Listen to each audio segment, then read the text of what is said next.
this video, we're going to be taking a look at Proctortrack and the onboarding process. This is important because your final exam is going to use the Proctortrack software, so you're going to have it ready to go for the final exam. It's important to onboard early and as soon as possible to let you know if there's any issues with your setup and allow you to correct them before the final exam date. So first of all, what is Proctortrack? Well, it's an overlay on your computer screen that you're going to see during the exam. But more importantly, it's going to be recording your webcam, microphone, and computer screen, but only during the final exam. This is in lieu of in-person proctoring, and it ensures the integrity of the final exam.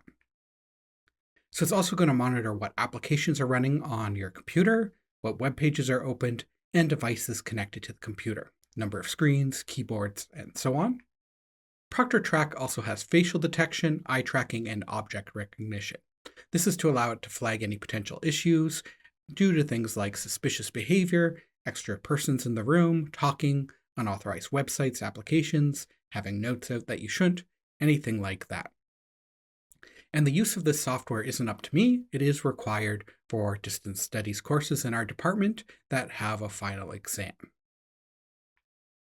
So you might be worried about privacy on your computer. It's important to note that Proctortrack is only recording anything during the exam. As soon as you exit out of the software, it's not recording or uploading anything. And to be clear, it doesn't access or copy any files on your computer. It doesn't allow remote access or control of your computer. It doesn't track, store, or upload keystrokes. And it's not going to steal anything like your date of birth, credit card, bank numbers, anything like that. It's just capturing your screen during the exam. It's capturing your webcam and audio, and keeping track of what websites are currently open in software, but only during the exam. And Western has put some effort to make sure that these data protections are in place. Your data is only stored on Canadian servers. All the exam data is purged in 180 days after the exam. And after you leave Western or stop taking exams with Proctortrack, all your data is purged after a year. Western's ensured that this is compliant with all privacy laws, and they have a contractual relationship with Proctortrack to ensure that these rules are followed. So now we're going to go through a few frequently asked questions. If this is your first time using Proctortrack or taking an online exam at Western, you might have some questions about how this is going to work. So first of all, what happens if my exam is flagged? Does this mean I failed my exam? So no, this doesn't mean you failed your exam. If Proctortrack flags you, it just means that a human, such as a TA or the course instructor, is going to manually review that part of the video that was flagged. If it's clear no real violations occurred, then no penalty will be applied. If you did do something against the exam rules, then that would be up to your course instructor to deal with on a case-by-case basis. So another question is, can you use Proctortrack on a cell phone and take the exam on your computer? So unfortunately, right now, we're not set up for having Proctortrack on a second device. You can only take the exam with one device, so you have to be taking the exam with Proctortrack on the same computer. So that means you have both OWL and Proctortrack running on the same computer. You can use a Windows or Apple computer so long as your instructor doesn't have any software specific to one of those. For my exams, your only software you're using are the browser, so either Windows or Apple will be fine, as long as it works with the Proctortrack software. And that's what the onboarding process is all about, making sure everything's working with your computer. So another question students often have is, what happens if I really have to go to the bathroom during the exam? Well, just like in an in-person exam, you can go to the bathroom, so long as you follow these rules. First of all, you can't talk or otherwise communicate with anyone when you're not in view of the camera. You also can't use any textbook, notes, or other resources when you're not in view of the camera, and you cannot access any electronic devices or resources while you're not in view of the camera. So your exam time will still keep going if you're going to the bathroom, so make sure you don't take too long because you won't get that time back. Now, how do you actually go to the bathroom when you want to during an exam like this? Well, you just look at the camera and say you're going to the bathroom, you leave, and then you come back. Proctortrack will flag your exam, but it'll be clear to the person reviewing it what's going on. Another question that comes up is, can I have food, water, blank paper, etc. while taking the exam? So this is going to be up to your course instructor and the rules of the exam, which can be different instructor to instructor or course to course. In most cases, the instructor will put the rules on the cover page of the exam that you'll see when you start the exam, or they'll be stated to you before the exam or in the course syllabus. Proctortrack can be configured to allow or disallow any of these. So before starting the exam, Proctortrack will show you a quick summary of these rules, so make sure you read them. So can I have blank application running on my computer? Again, this is going to be up to your course instructor, and it can vary course to course. For most of my courses and most instructors, the only software you can have running is usually just the web browser and only open to OWL to take the quiz or the final exam. Proctortrack can be configured to allow or disallow certain applications. So if there is a certain application you need, your instructor will let you know beforehand. But again, in most cases and with most final exams I run, there is no extra software needed or allowed. So what happens if your computer crashes, restarts, or the power goes off? For example, what happens if your browser crashes or Proctortrack crashes, or maybe your whole computer just turns off? Well, it's not the end of the world. You can just simply pick up where you left off, and the way you would do that is simply restarting the process you did to get into the exam. We'll be looking at that later in the video, but basically you find the Proctortrack tab, you complete the scans again, that'd be the room scan, your face scan, your ID scan, and it will take you back to the quiz, and after you put in the password, you'll be back to where you left off. Answer should be saved up to the last point you saved or entered something. But do keep in mind the exam timer keeps going, so try to get back and restart it as soon as possible if that happens. So what do you do if you need help during the exam, specifically with technical issues? Well, most course sites should be set up with a link to Western's exam chat support. It might look something like this tab or button I have over here. This will take you to a one-on-one chat with someone from our exam services team. They'll be able to provide you technical support during the exam. It's really important that if you're having any technical issues that you go through them rather than your course instructor, because they're set up to help with technical issues and your course instructor might not be able to. They can also document issues and let your course instructor know about that. In some limited cases, they might also be able to forward questions to your course instructor, but you shouldn't count on that, and you should record any assumptions you're making during the exam. Here we have what this might look like on Brightspace. We'll also be taking a look at what this looks like exactly soon. So you might have a unit set up with the Proctortrack tab that you'll access to write the exam or do onboarding, and there'll also probably be a Western exam chat support link. That will take you to the page where you can contact a support agent one-on-one for any technical issues. So now on to the onboarding tutorial. We're going to go through the onboarding process and how you can get set up. This is also going to be very similar to how you will start the exam on exam day. The only difference is you'll select the final exam test rather than the onboarding test. But there are a few things we're going to need before we get started. First off is your student ID. This should be your Western official student ID. In some cases, if your instructor allows it, you can use a government-issued ID like a driver's license, health card, or passport. It does have to have your picture and name on it. We do recommend that you use the Western ID because it preserves your privacy a little bit better because it only has your student number and your name on it. You'll also need a webcam, but this can be built into your laptop. You're going to need a microphone, but that can be built into your laptop or your webcam. And you're going to need a Windows or Apple Mac computer. You're going to need a reliable internet connection. You're going to need a web browser installed. Chrome is usually recommended, but Firefox also works fine in my testing. I do recommend that however you set this up during onboarding, for example, if you use Chrome, you also use Chrome on exam day because you don't want to make any changes because you tested everything for onboarding, so you want to keep it the same for the final exam. You're also going to need a quiet and well-lit room and about 30 minutes to complete the process. So let's get into it. Okay, here we are on our OWL Brightspace course site. In this case, it's CS 1032, but for whatever your course you're onboarding for, it might be slightly different. That means you might have to locate the Proctortrack tab in a slightly different place. So on this course site, I have it under Final Exam. Your course site might be a little bit different. If you have any doubt, ask your course instructor. So in this case, we go under Final Exam, and we see we have a few options. We have Proctortrack and Western Exam Chat Support. Both of these are going to be important for your final exam. So if you have any technical issues on exam day when you're actually taking the exam and you need help, click on Western Exam Chat Support. Then click Open in a new window, and it's going to take you to this login page. Once you log in, you'll be connected to one-on-one support if you have any kind of technical issues writing the exam. So please keep that in mind if you have any technical issues on exam day. When you actually want to start onboarding, or when you want to write the exam on an exam day, you go to the Proctortrack tab. And this is going to open up Proctortrack for us. So I'll just close this to make it bigger. And what we can see here is the Proctortrack tool. So if you've never used Proctortrack before, all of this will be blank and say no data because we haven't onboarded yet. We have to onboard before we can write the final exam, and it's just to make sure everything's set up. So you'll see a list of tests here. Depending on your course, you may have more than one, but you should always have at least one onboarding test. And that's going to be denoted with the word onboarding in blue beside it. Also, most instructors put onboarding in the name. So in this case, for this course, it's called CS 1032, Onboarding Summer 2024. But depending on your year, what course you're taking, this could be different, but you're looking for what it says onboarding beside it. When you want to start onboarding, you click Go to Test.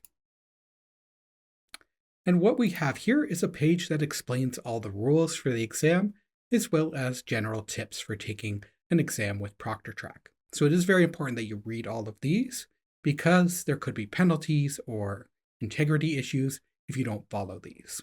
So make sure you read them all and that you understand them all. After general guidelines, there's going to be rules set specifically by your course instructor. These are going to be things like if it's closed book or open book, whether you can take notes during the exam or not, and so on. Once you've read them all, click on I've read, understood, and you're going to adhere to all these rules. And then you can go to the next step. Okay, a new window should open like this, and you'll be presented with two options, either connect to Proctortrack or download Proctortrack. Option 1, connect to Proctortrack, is only if you've already have the software downloaded and you just need to rerun it. Option 2 is if you haven't downloaded Proctortrack yet. So for most of you, it's going to be option 2. Click Download Proctortrack. This will start a download, and then you're going to want to run the software after it downloads. So in this case, we can see the download started.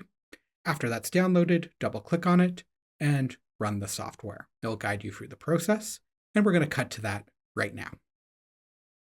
So now that you have this screen up, you can click the Connect to Proctortrack. So it's kind of confusing because there's a window on top of it. So make sure you have your browser, and you click in your browser. You can move this out of the way. Connect to Proctortrack. And it should say connection successful, and the screen should change. So it's just going to have an agreement. Click I confirm, and I agree. And now it's just going to do a scan of your computer and make sure everything is compliant with the exam rules. If something were to go wrong at this point, it would give you an alert and you'd have to resolve that before you could take the exam. And that's why it's so important to do this onboarding process, because we want to get rid of those issues right away before exam date. So right now it's asking me for what webcam I have. If you have more than one webcam on your system, it needs you to pick the correct one. And you can open up the list and see the webcams available on your system. If your webcam isn't there or you haven't plugged it in yet, plug it in and then hit refresh. And then open up the list again and select your webcam. Once you have your webcam selected, hit confirm. So if you get an error like this, it's saying that it's detected a few apps that it doesn't like. In this case, it's conflicting with some of the NVIDIA programs for some reason. So right here, you can see I have NVIDIA open. So just exit that. Or you can click Force Close Apps. And then once you've closed the applications, you can hit Retry.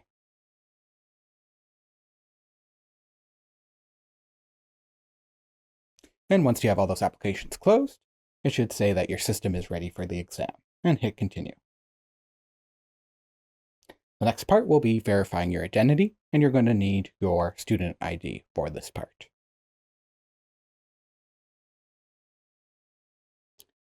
So you can hit Continue after you've read this. It talks a little bit about how they're going to protect your privacy. And now they're going to want to do the face scan. So you want to get your face sort of inside this shape. And it has some instructions for this. So you want it to be well lit. And you don't want it to be like in front of a window or anything. That's going to make you a silhouette. Make sure you're well lit. Get close enough inside the shape. Hit Start Scan.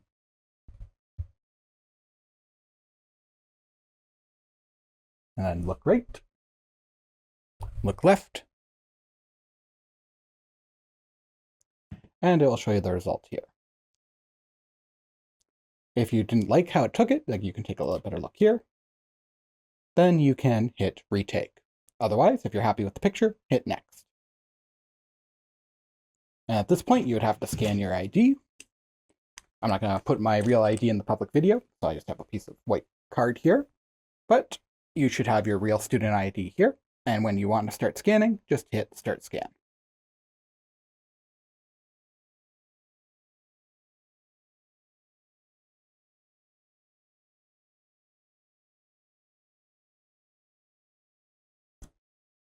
Once you're happy with that, and once again, yours should be a real student ID or a government-issued ID, you can take a look at the picture.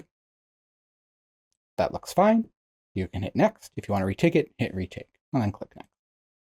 And that brings us to our next step, the room scan. So the idea behind the room scan is that we're going to take our webcam and go over every little part of the room and just prove that there's nothing irregular going on. So you want to cover your desk, your monitor, your computer setup under your desk, show all the walls, the ceiling, the floor, basically everything. And this helps protect you as well as prove that there's nothing irregular going on, because if you were to get accused of anything later on, then you'd have this evidence to show that there was nothing irregular in your room. So do take your time to use your camera and cover all the different areas in your room. Now, if you have a webcam that's built into your laptop, like this one, for example, what you can do is simply just move the laptop around and try to use that to cover everything in your room. Make sure to get like the desk, behind the monitor, floor, all things like that. And if for some reason you didn't have a webcam that could be moved, that was fixed in place, and you couldn't even pick up the laptop, then you can also get a mirror and do the same thing. Just use the mirror to sort of angle things around. Might take a little more time, might be a little more tricky, so I do recommend trying to have an external webcam that you can move by just grabbing it like this, and then moving it around the room to scan every little area. Now, if your instructor allows you to have handwritten notes during the exam on paper, you are going to have to make sure that you show all the blank sheets, as well as the back of the sheets, just to prove that there's nothing on there if you're allowed handwritten notes. If you're allowed a cheat sheet, you also have to show the cheat sheet, show the full cheat sheet, and also get the back, because there can be rules about it being one-sided. So make sure you cover those in your room scan too. Now, the problem with the room I'm in right now is that if I were to start the room scan right now, there's just too much stuff going on in here to write and examine. We got cables everywhere, multiple monitors, lighting, things like that. So to give you a better idea of how the room scan will work, let's start it now. What we're going to do is we're going to jump over to my other room where I have an office set up, and we will show how the room scan is done in a proper environment. So let's beam over there now. Okay, welcome to my office / gym / laundry room. This room is a little bit more ideal for doing a Proctortrack exam, as it is much quieter and there is no chance of anyone coming in because we have a nice door right there. However, there is still a few issues. But first, let's take a look around. So we have a desk, and this is an example of how you should do the room scan. You should cover everything on your desk.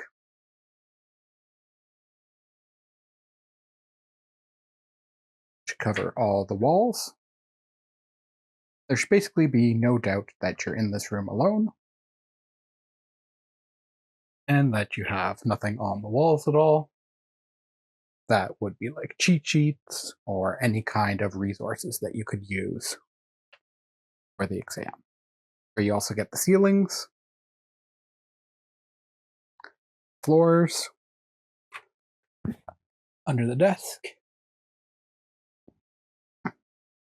above anywhere that you might have anything written at all. Could be at all suspicious. So this room does have a few issues. And I'd like to give you a second to try to, based on what we've been talking about so far, try to identify some of the problems with what we have out right now on this desk and in this room. That would be issues for both your onboarding and for the final exam.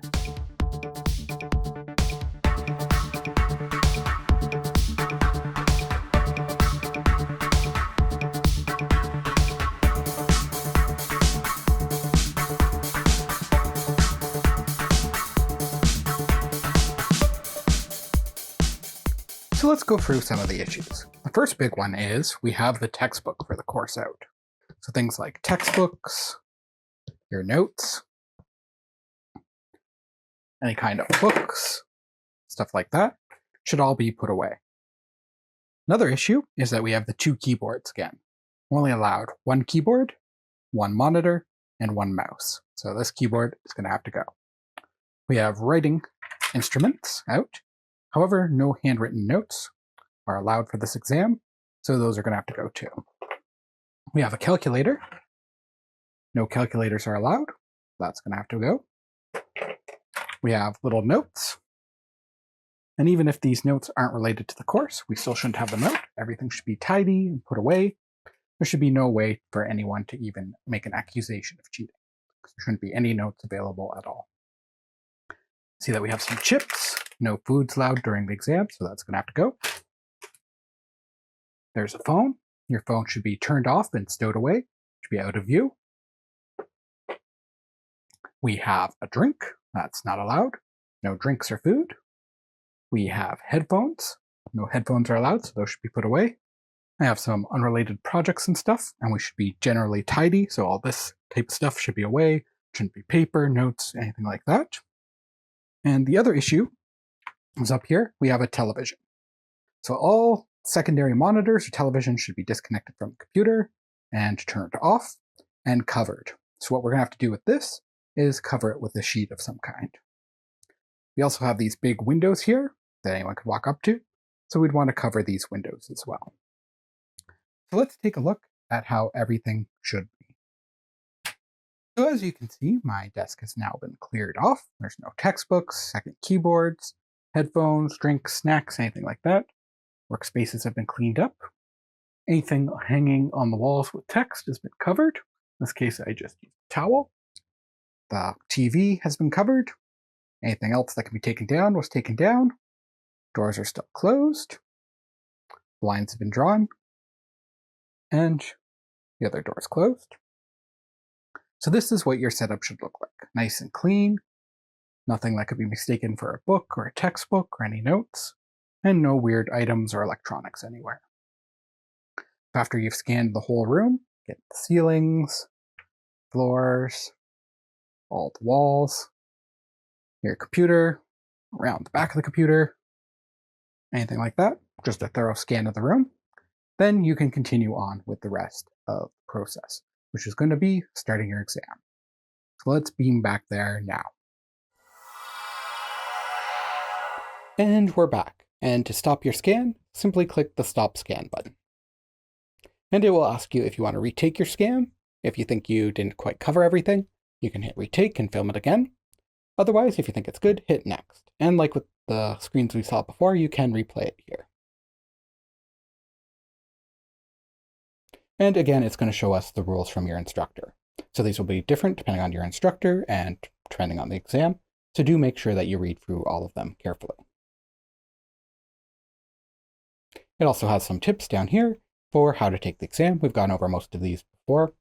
Things like be in a quiet room, sit directly in front of the webcam, have clear lighting, turn off anything noise making, ensure your face is visible, make sure no one else is around you, and close Proctortrack once you're done your exam. We'll take a look at that in a sec.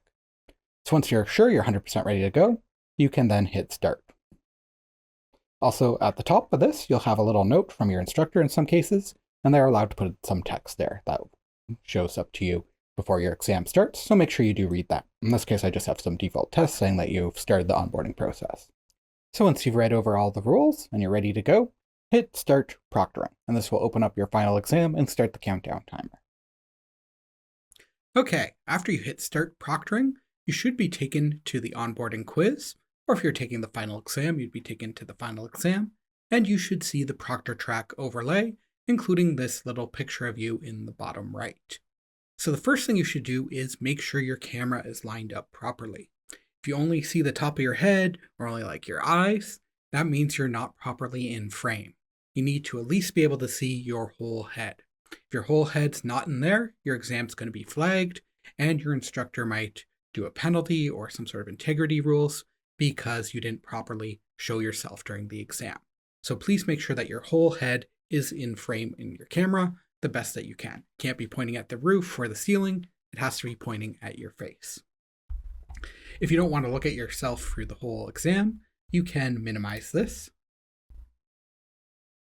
And now we can take a look at the onboarding quiz. So this might be similar to quizzes that you've taken before on OWL Brightspace, except it's going to ask for a password.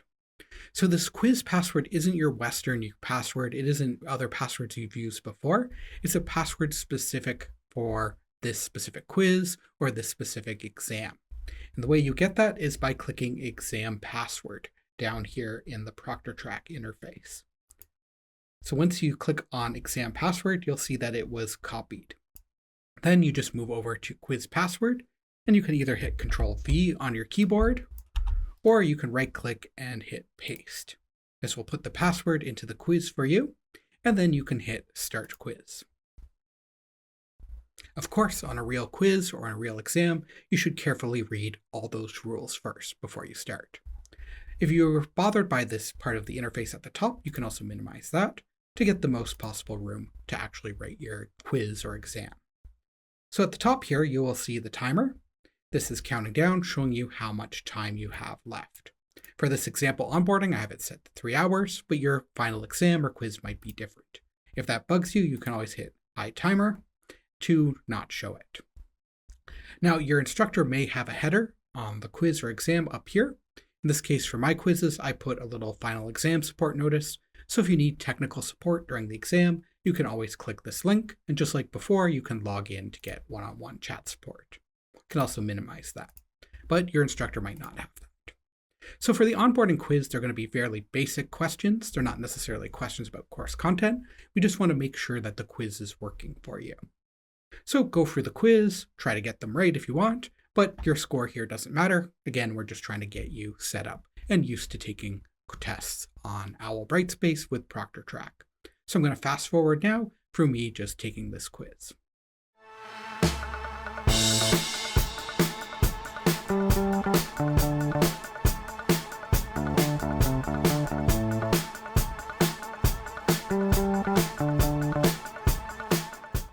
Okay, so I finished the quiz, or at least all the questions I'm going to fill in for onboarding, and I want to show you a few features of the quiz software in Brightspace before we finish the quiz.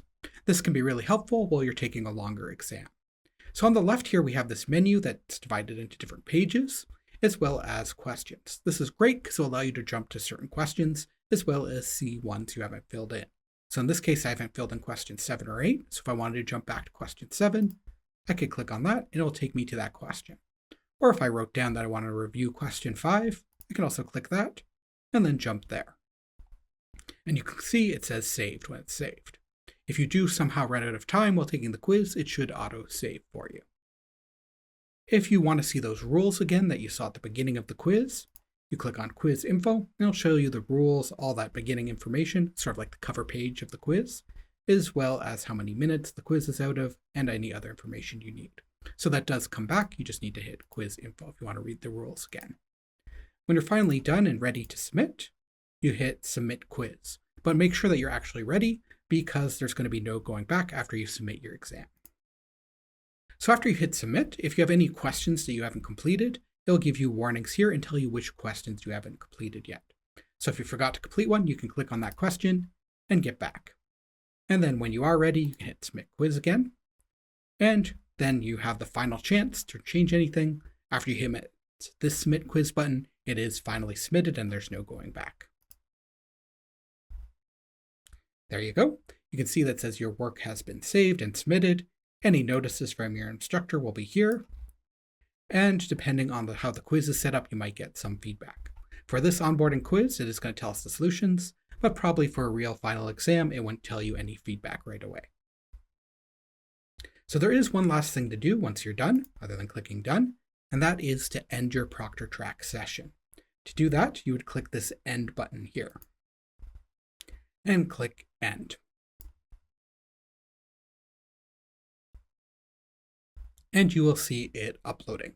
So this is uploading those scans you did at the beginning, the room scan, ID scan, face scan, as well as the video of you taking the exam, which includes both the video from your camera as well as the video of your screen.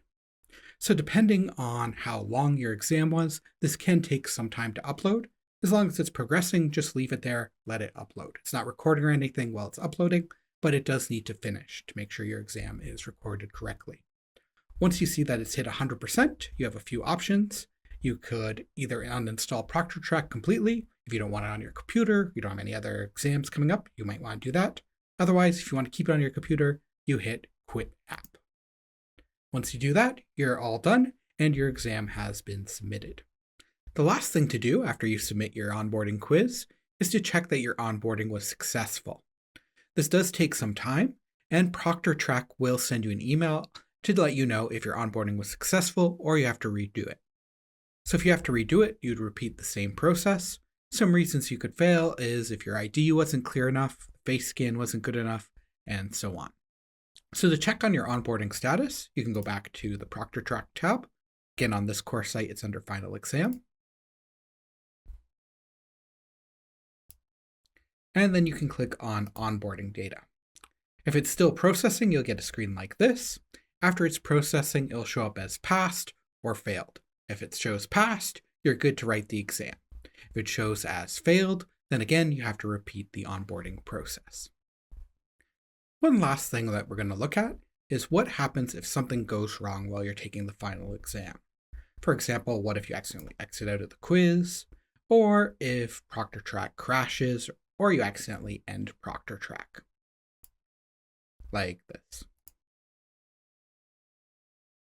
So if your computer crashes, you accidentally end Proctortrack, you exit out of the tab, anything like that, the steps to take would be to close Proctortrack if it's still running, and go back to the OWL site after we let it upload. Go back to the OWL site, go back to Final Exam, go back to Proctortrack, and you have to restart the whole process again, which I know is a bit of annoying, but it will let us get back into that onboarding quiz. So it's the exact same process you saw before. Let's run through it really quickly.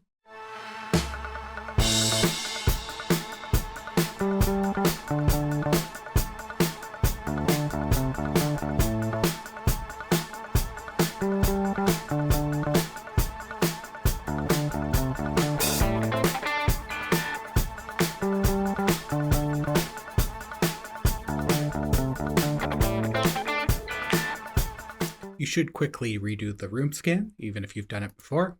Here, I'm just going to basically skip it, but remember, on yours, you should actually redo the room scan.